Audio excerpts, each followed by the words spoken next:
Lauren Bissett worked in Morgan Stanley right here on the right. This building is typical of the new Times Square. It is a financial institution, nothing to do with show business. Here on the left, this small little building, TKTS, this is where they sell half-price tickets to Broadway shows on the day of performance only to unsold seats. So you take your chance what might be available, but you do save money.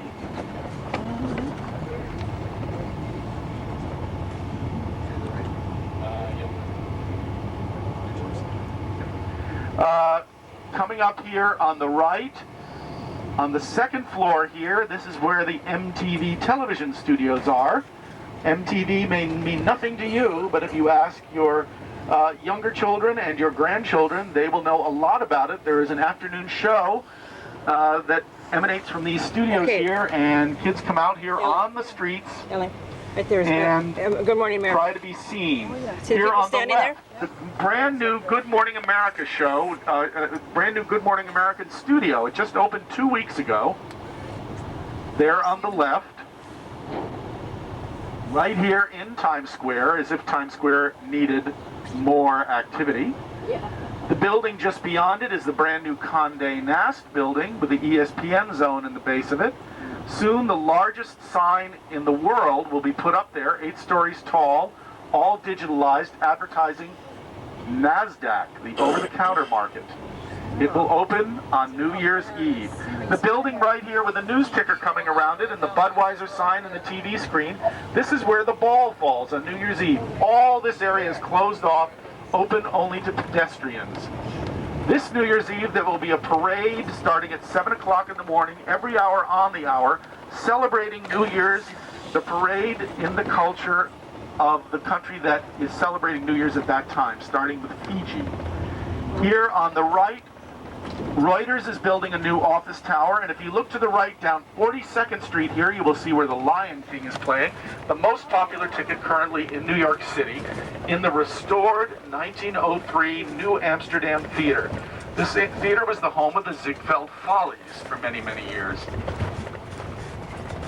Here we are heading down into the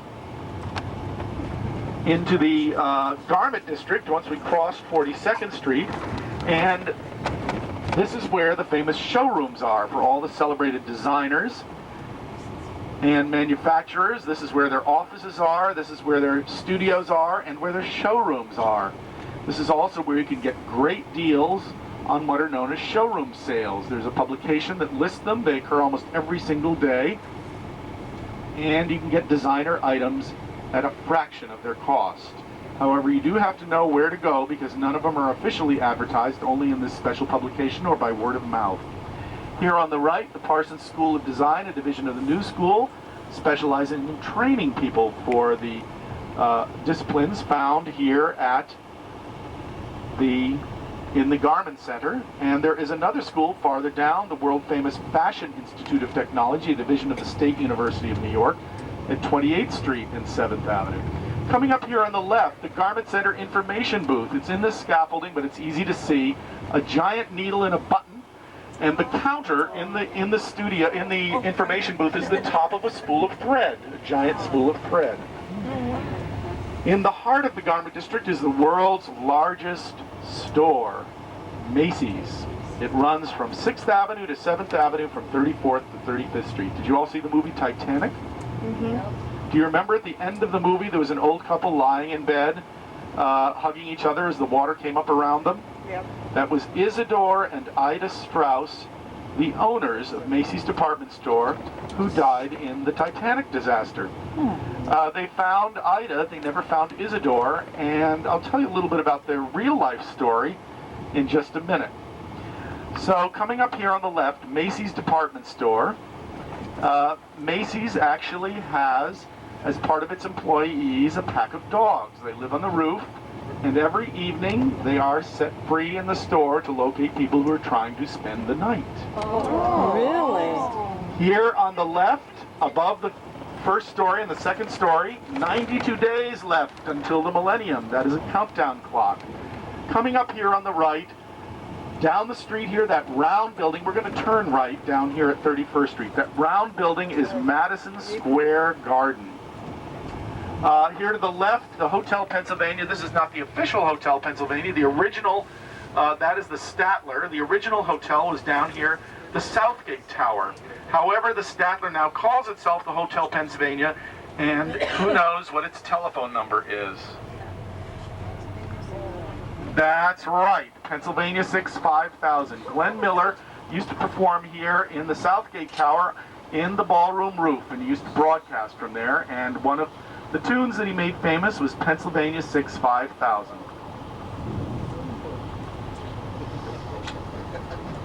All the people that you see here, this is where Pennsylvania Station used to be.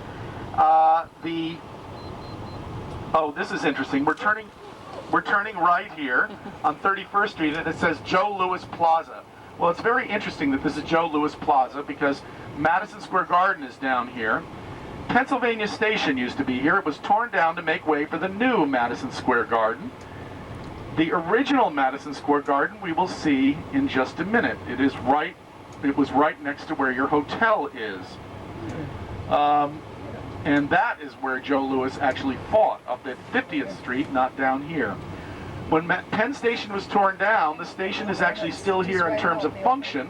It is underground, under this office tower and under Madison Square Garden. It is the largest commuter railway station in the entire world, and by far the busiest. It handles the commuter trains and long-distance trains for all of New York City, all the long-distance trains for New York City, the commuter trains from New Jersey and Long Island. Every single business day, 500,000 commuters come into the station underneath these two buildings. It is way too small. It's basically like a giant subway station. We're going to turn right here.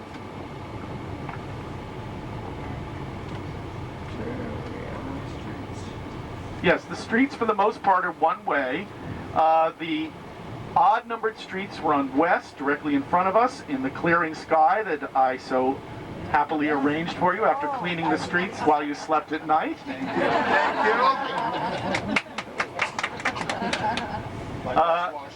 Yes, got the bus washed and everything.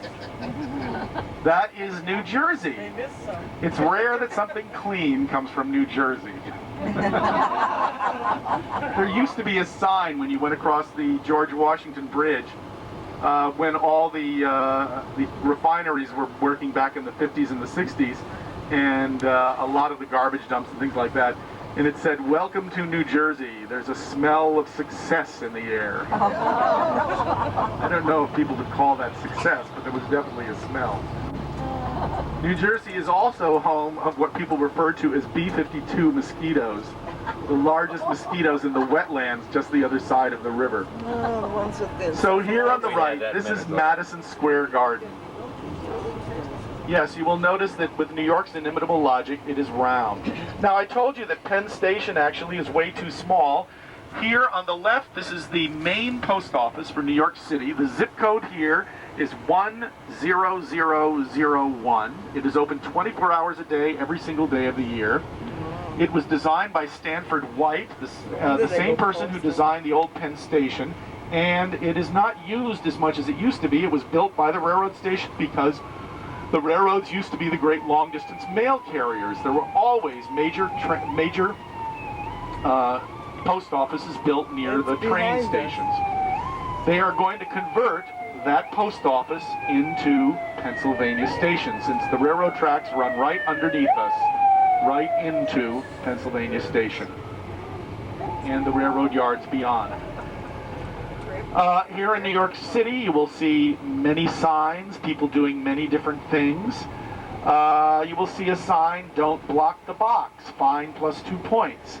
That means if you try to jump the light and you get caught in the intersection, you can get fined and you can get 2 points against your license. The low score wins, not the high score. The high score, you're liable to lose your license. Our signs, our traffic lights, and many of our laws are meant as suggestions. Among the laws that we have some real knee slappers. We have no double parking. We have no horn blowing. Now, actually, when you consider the amount of traffic, I think that law is pretty well observed. I always feel that the people who blow their horns are either people who are from out of town or people who haven't taken their medication. We also have no jaywalking. I think if you asked most New Yorkers if they knew there was a law against jaywalking, they would look at you like you suddenly said something in a foreign language. I don't think it even occurs to them that there's such a law. I must confess, I myself have been known on occasion to jaywalk. I don't think any New Yorker thinks twice about it. You cross where and when you can. I have never, ever, in my 30 years of living in New York, ever heard of anybody getting a jaywalking ticket. Our mayor made a noise about trying to enforce it at one time, but it was one of those things that immediately faded away. I believe our mayor on occasion may even have you-know-what. New York City is composed of 5 sections, or boroughs. The borough that you're on now, once again, is the island of Manhattan. The East River over to our right. The Hudson, the only true river, over to our left, going all the way, almost all the way up to Lake Champlain. The harbor behind us, and in front of us, the Harlem River at the northern end of the island, up in Washington Heights. Once again, if you think of the bow of the island as the financial district, and the stern, way up where the George Washington Bridge is, here you can see how very straight the grid pattern is. It's like a piece of graph paper. 8th Avenue straight in front of us. This is where we were a few minutes ago. The column plopped down there in the middle of the road. Running on the diagonal down the island is the old Indian path used by the northern Indians, the Algonquins and the Mohawks, Broadway. And where Broadway crosses one of these major north-south avenues, these are the famous squares. Times Square is where Broadway crosses 7th Avenue. Herald Square is where Broadway crosses 6th Avenue. Madison Square is where Broadway crosses 5th Avenue, and so on down and up. The squares in New York, like Madison Square Garden, which is round, these famous city squares, as you could see from Times Square, are not squares at all. They're general areas, and because of Broadway going on the diagonal, cutting across the main avenue, it makes virtually a set of triangles, a mirror image, bow tie set of triangles, so they're not really squares at all. On the island of Manhattan, the smallest borough, by the way, only 22 square miles, 13.5 miles long, at its widest point 2.5 miles wide, but most places it's less than 2 miles wide. There are 1.6 million people who live here. However, during a business day such as today, there are over 3.2 million people on this island. So every single day, over 1.5 million people commute onto the island. They come by bus, by train, by subway, by plane, helicopter, by ferry boat. There's a very active ferry boat business. Here on the left, the largest bus terminal in the world, running 2 blocks from 40th to 42nd Street and from 8th to 9th Avenues, the Port Authority bus terminal. This bus terminal handles 350,000 commuters every single day. It is 3 stories above and 1 story down below, underneath the main level. Buses way up on top. Yeah, you can see buses in the ramps up top. This is a wonderfully designed building. It has ramps in the rear that connect directly with the Lincoln Tunnel leading over to New Jersey, so that the bus transportation does not come directly onto the streets of New York and interfere with the regular traffic. Here on the right, this is referred to as the new Times Square, the new 42nd Street. You have a brand new hotel, a group of buildings where they're going to house 26 movie theaters, a Madame Tussauds wax museum. Across the street, new restaurants, 13 movie theaters, soon to be a new hotel built here as well. The first major new construction on 42nd Street in 100 years. Here to the right, you have the major streets with the Broadway shows. You will see Phantom of the Opera coming up just down here on the right, and many other theaters. Sardi's is also on that block. And we're going to make a right turn on 50th Street this time. Oh, there's a... 44th, 45th, and 46th Streets, here over to the right, are the prime blocks for Broadway shows. However, there are Broadway theaters in this area all the way up to 55th Street. That's not where we stayed. That's not our. Nope. One block over here to the left is 9th Avenue.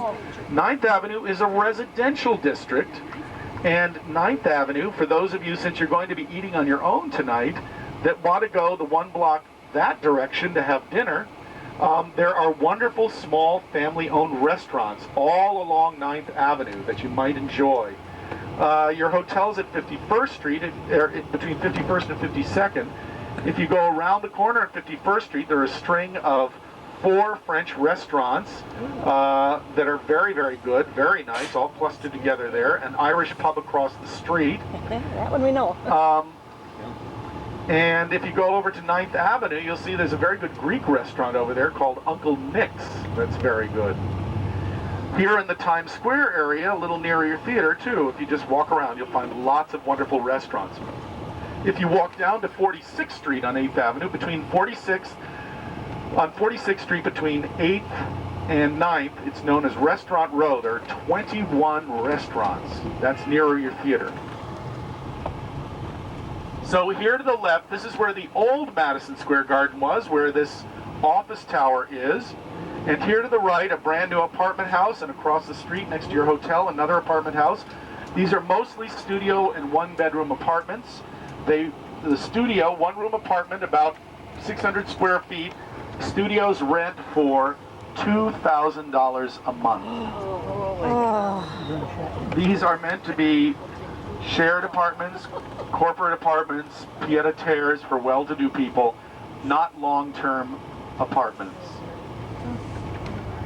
The building here on the left, once again, this is the Paramount building. This is where John Kennedy Jr. had his office, the headquarters of George Magazine. And here last night they resurfaced half the street. I guess the rain put out the other half. They were doing maybe it washed it away. 42nd. They were paving this morning on 42nd. 42nd Street, yeah. I'm sorry. All of all the 40s run this way. Yeah, it's important to remember the difference between the streets and the avenues, because the streets run across town and the avenues run north and south. And 8th Avenue runs north and south, and 8th Street is way down in Greenwich Village, and you're going to end up in an entirely different part of town if you're not careful.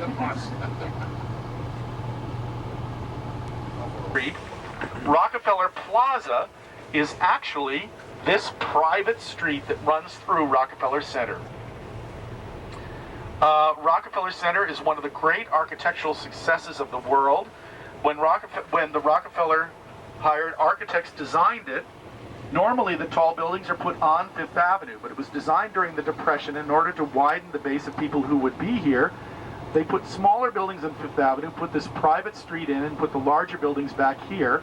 The larger buildings actually have 5th Avenue addresses, but they are not on 5th Avenue. It creates a lot of open space, and the international buildings here in front of us drew the international clients at the beginning of the century, at the beginning of the Depression. Here on the right, they're putting in the new ice skating rink. In the summertime, it's an outdoor cafe. And here we're going to turn right. As we turn, you will notice to the left, the 11th largest cathedral in the world, the seat of the Catholic Archdiocese of New York, St. Patrick's Cathedral. We're going to be getting out in just a few minutes for a little bit of a walk around Rockefeller Center.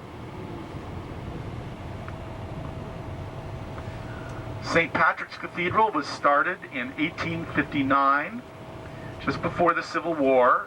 The main sanctuary was opened in 1879, and the cathedral itself was finally completed in 1903, costing twice as much as they expected and taking 4 times as long. It's the headquarters for the Catholic Archdiocese of New York, headed by John Cardinal O'Connor. It is vaguely modeled after Cologne Cathedral, although it has flying buttresses, looks like flying buttresses there on the sides. Actually, it is made of mortar and stone. The buttresses are not actually functional. We didn't have stonemasons that could do that in the 1850s. Out over the water. They have their own marina, too, as you can see.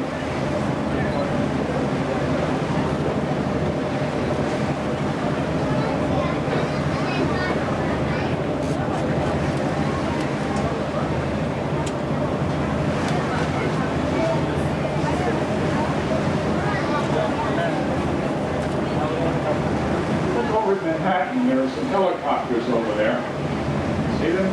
Now those are sightseeing choppers. If you'd like to see Manhattan from the top, they're called Liberty helicopters. Now if you're going to do it, before you go there, pick up the telephone and you call them up and you say, "Hi, what are your prices? What do you charge?" And they'll tell you, and then you go there if you like. But don't wander in unarmed, because you'll be intimidated and you'll think, "Well, we're here, let's go." Because I think the least you can pay is $50 or $60. So call them up so you can get the straight stuff right on the phone. They're called Liberty Helicopter if you care.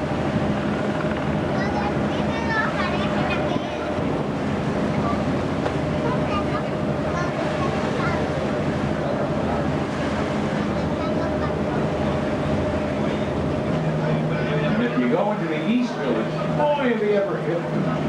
Cool and laid back. Green hair, purple hair, rings in the nose. Really cool.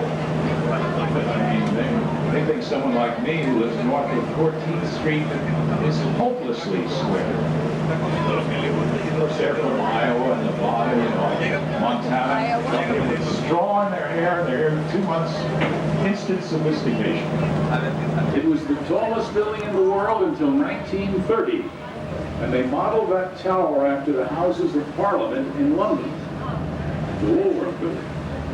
By the way, we're going over the Holland Automobile Tunnel now, named for Clifford Holland, the chief engineer when they dug the tunnel. And this area on the right is all brand new. Look at all these apartments. All of them are new. In their own way, just by their sheer size. They were built in the early 70s, and they were the tallest buildings in the world for only 2 years, because the Sears Tower opened in Chicago. It's a bit higher. Now, about 50,000 people work in the towers, and they figure another 50,000 go there on business, so they top out at about 100,000 people a day. The tower on the right, the one without the aerial, has the observation deck, the South Tower. Now, it's a wonderful view, but the view from the Empire State Building is just as good, folks. You've got 2 places to go for great distance viewing. By the way, out in Chicago, they've announced they're going to build the highest building in the whole world, barring none, over there out there in Chicago. I'm telling you, they want to hold on to the crown. Jersey City.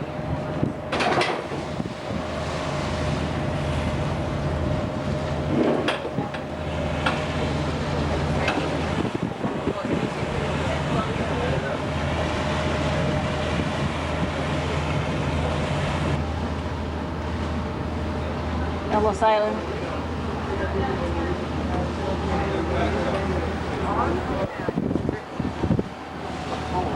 The lady.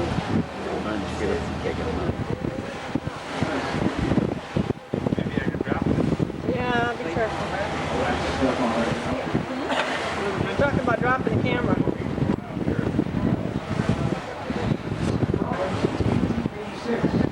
And all the actually is 300 feet high. That statue is based in black. And you can see that she's green. That's formed by the air on the top and next to the top.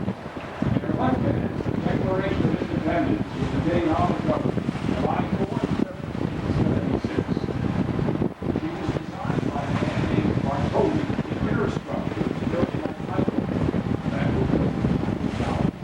If you visit the statue, the crown on the top of the door, and the poem about the huddled masses yearning to breathe free was written by a native New Yorker, Emma Pleasance. The poem is the corner of Wall Street, just before the 2 white bubbles out over the piers. Now, as we go by Wall Street, it'll swing open and you'll see Trinity Church at the other end. That church was there when Washington took his oath of office. And apparently there was once a wall there. I mean, the Dutch or the British or both of them built a wall to keep out the wilderness of Manhattan. And that's how that street got its name. So they say. Wall Street. famous around the world. What does Wall Street say about this? And the building with the gold figure on top, that wedding cake building, is the municipal building. And that happens to be a statue of civic virtue up there. There it is, the Tower of the Woolworth. South Shore Seaport, whatever. Michelle's favorite. This building on the right that says Watchtower is the headquarters for the Jehovah's Witnesses, and they give you the time and the temperature. But could we have it in Fahrenheit, please? We don't speak Celsius here. 72 degrees Okay, here's the Fahrenheit. Brooklyn Bridge. Nice mild day. This is the Brooklyn Bridge, everybody. It opened in 1883. It was designed by a German immigrant, John Roebling. When he died, his son, Washington Roebling, became the chief engineer. 1883. The towers were the highest things in all of Manhattan when that bridge opened. Folks, you can still buy stock in it if you like. You give me your money, I'll give you a stock certificate. Well, that used to work. Hey, here's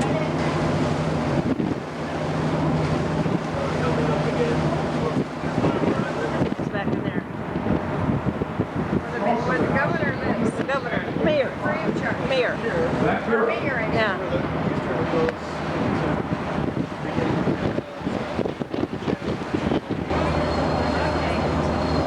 I'll wait till I get a little bit more.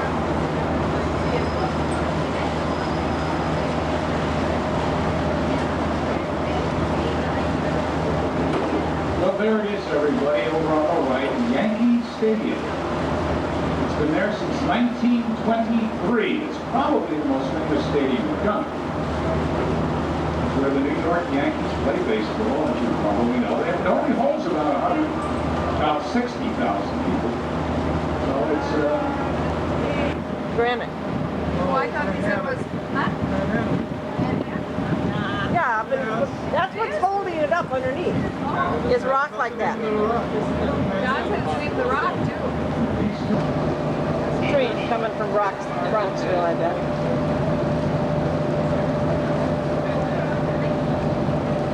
Little New York, up here, this huge river goes on forever, and all the way up to where about Albany is now, and then turned about, and on the way back, the Indians were shooting arrows at them from the trees. Now look at this, I don't know what kind of cargo it carries, some kind of dry cargo. They keep the boat in very good condition, well painted.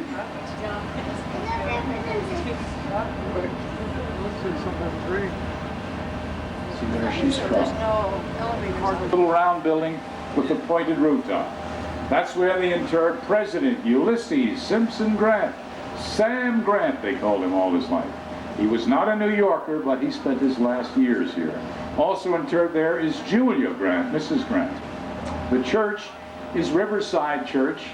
It is a Protestant church, and in that tower are 74 bells. They call it the carillon. We missed it.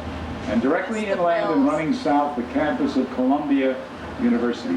Now look at the traffic heading north, folks. It's beginning to slow down as we're getting into the so-called rush hour. Oh, yeah. To go to school, and a lot of them have to learn English. You know, they don't speak English. That's a difficult job for the public school teachers. You know, to teach the kids, and at the same time they want them to learn English. And the kids want to learn English, of course. For your income on rent than anywhere else in the country. Okay, thank you.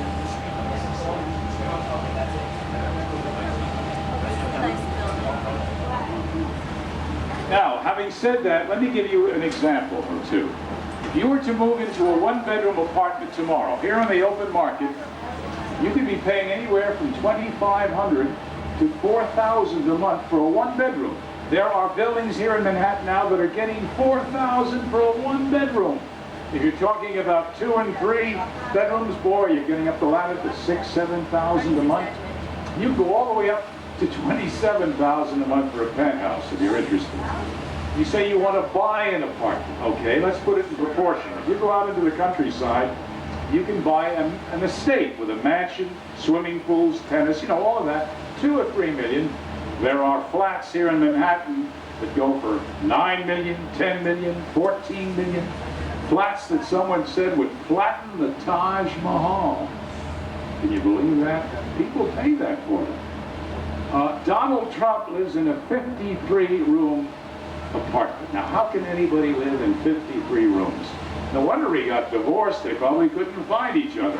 Marla, where are you?